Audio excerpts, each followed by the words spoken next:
याच्यामुळे सगळे काम करते आहे हळदी. त्यांचं खरं कौतुक केलं पाहिजे, ते नाही आहे तिथं आता. मला वाटतं टर्मेक्स नावाचं काही त्यांचं संस्था आहे, तुम्हाला तुमच्या माहितीत असेल तर. बायांची प्रोसेसिंग सुरू आहे. Under process. आता शेतकरी संघटनेच्या दृष्टीनं 1991 मध्ये आपण जागतिक बाजारपेठेमध्ये शेती सोडून इतर बाजारपेठा खुल्या झाल्या आणि शेतीमध्ये काही तेवढंसं खुलेपणा आला नाही आणि त्याचे परिणाम मोठे वाईट होऊ नये. शक्यतोवर पर्याय जास्तीत जास्त उपलब्ध असले पाहिजे, हा महत्वाचा विषय आहे. 91 मध्ये शेतकरी संघटनेने चतुरंग शेतीचा कार्यक्रम केला. पहिल्या शेतीला आम्ही म्हणतो सीता शेती, ज्या शेतीमध्ये चांगलं बियाणं उत्पादन करणे, चांगला बियाणं निवडणे आणि त्याची शेती करणे म्हणजे सीता शेती. थोडक्यात सांगा, मोठा विषय आहे. म्हणजे सीता शेती चांगलं बियाणं किंवा चांगलं झाड शेतामध्ये निवडण्यापासून तर आज टिश्यू कल्चर पर्यंत सीता शेती केलेली आहे. आजच्या सीता शेतीचं स्वरूप काय आहे? टिश्यू कल्चर किंवा जेनेटिक इंजिनिअरिंग, जनुकीय अभियांत्रिकी. दुसरं मासघर शेती. चतुरंग शेतीचा दुसरा रंग कोणता आहे? मासघर शेतीचा. हळदीमध्ये तशी मासघर शेती प्रायमरी प्रोसेसिंग पर्यंत आपण करतोच आहे. सगळे लोक उघडून वगैरे ते ओली तर हळद कोणी विकत नाही, विकतात नाही. प्रायमरी प्रोसेसिंग आपण हळदीमध्ये करतो, पण हळदीमध्ये आता सेकंडरी प्रोसेसिंग मध्ये सुद्धा जायला पाहिजे. हळदीमध्ये एक थोडस जास्ती चांगली गोष्ट अशी आहे की बऱ्याच दिवसापासून हळदीचा तिसरा रंग जो आहे शेतीचा, तो आपल्याला करता येतो, तो म्हणजे व्यापार शेती.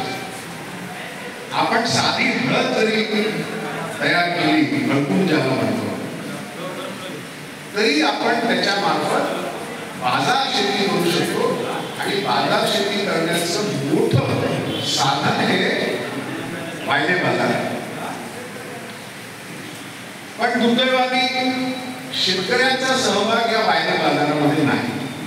ही गोष्ट खरी आहे. फार कमी लोक वायदे बाजारात आहेत, प्रामुख्याने व्यापारीच वायदे बाजारात जास्त. पण शेतकऱ्यांना बाजार शेती करायची असेल तर तो एक प्लॅटफॉर्म आपल्याला उपलब्ध आहे. हे काही फक्त एफपीओनी करायचं काम नाही, हे व्यक्तिगत शेतकऱ्यांनी सुद्धा त्याच्यामध्ये काम केलं पाहिजे. थोडंसं किचकट आहे, पण आता फोन इतके किचकट आहे, पण आले तुम्हाला वापरता आहे की नाही? तुम्हाला फोन वापरता आले, कठीण होतं की फोन वापरतो. आज जितके ऍप्स आहेत त्याच्यावर, त्या दृष्टीनं पाहिलं तर इलेक्ट्रॉनिक्सचं ज्ञान असायला पाहिजे होतं. पण तुम्हाला इलेक्ट्रॉनिक्सचं ज्ञान नाही तरी सुद्धा तुम्ही फोन वापरता.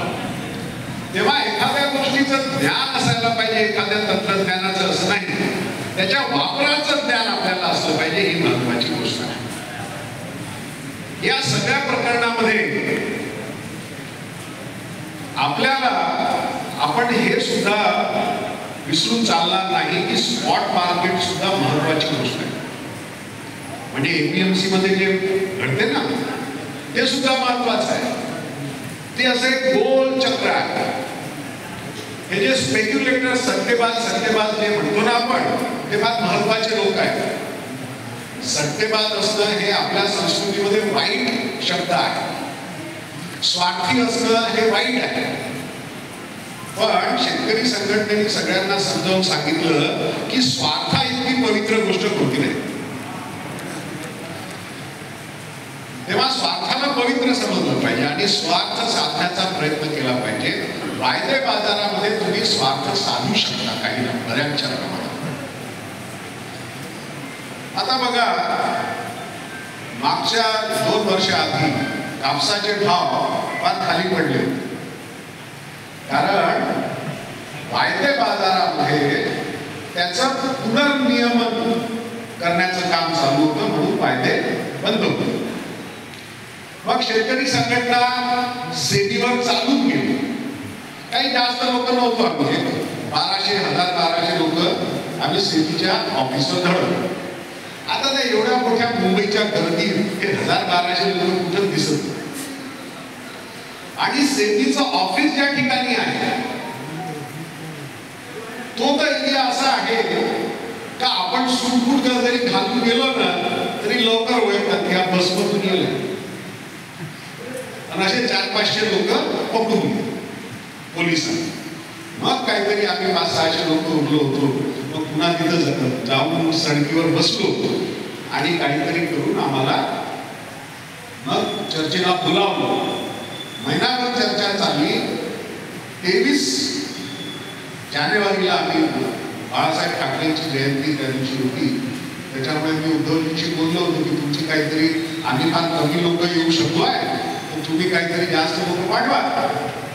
पण ते बाळासाहेबांची जयंती असल्यामुळे त्यांनी लक्ष्मणला तेवढं पाठवलं. म्हणजे आपला माणूस पुन्हा आपल्याकडे पाठवला. खूप वाढली. ते सेनेचे प्रतिनिधी म्हणून तिथं तुमच्यापैकी बरेच लोक असतील सेनेच्या प्रकरणामध्ये पुढे हाल झाले. पण जेव्हा आम्ही त्यांच्याशी करार म्हणजे बोलणी केली आणि फेब्रुवारीच्या 15 दिवस लागले सगळी बोलणी संपायला. आणि फेब्रुवारीच्या 14 तारखेला त्यांनी पुनर्नियमन करून 6,500चा कापूस एकदम 8,600वर चालला. एपीएमसी आणि म्हणजे स्पॉट मार्केट, एपीएमसी म्हणजे स्पॉट मार्केट आणि वायदे बाजार या दोघांमध्ये स्पर्धा लावली पाहिजे. आणि एपीएमसीला तुम्ही एक काम करा, तुमचा संघ आहे, अख्ख्या एपीएमसी लोकांचा संघ आहे ना, तुमच्या सभापतींना सांगा की तिथं जाऊन आपल्याला एपीएमसीची नियंत्रकाची भूमिका जी आहे ती नियंत्रकाच्या भूमिकेमधून त्याला काढून व्यापार सुविधा केंद्र म्हणून आपल्याला प्रस्थापित करते काय हे बघितलं पाहिजे. म्हणजे 5 मध्ये आपल्याला काही खेळता येते का एपीएमसी ऍक्ट मध्ये हे आपण बघितलं पाहिजे. आता बसमनच्या सेंटरला आलं जवळजवळ आहे तुमचं.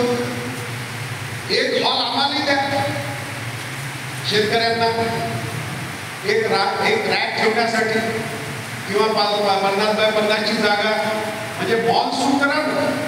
काय पोत्यानंच तुम्ही माल विकला पाहिजे अशी आवश्यकता आहे का? किलोनं काऊन नाही का मग, आहे की नाही?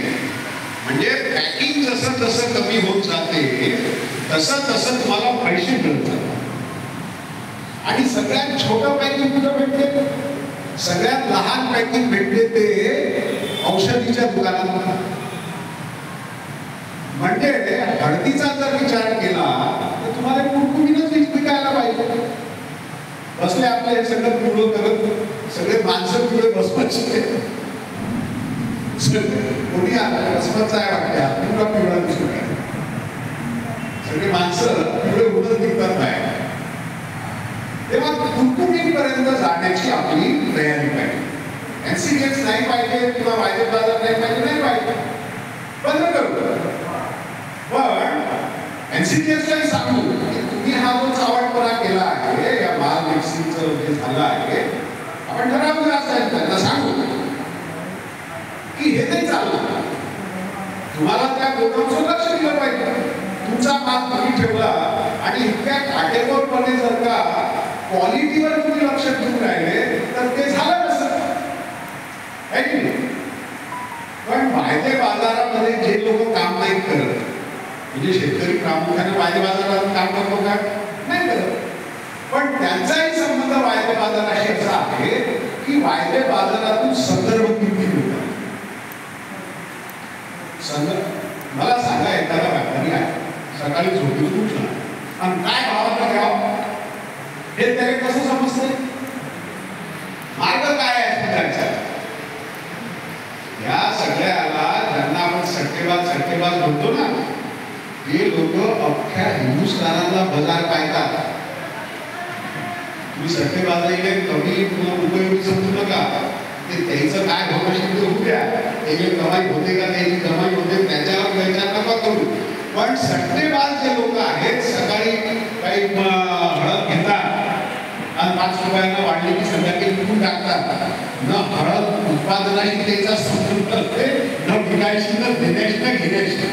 पण 5 रुपये ते कमावतात. पण ते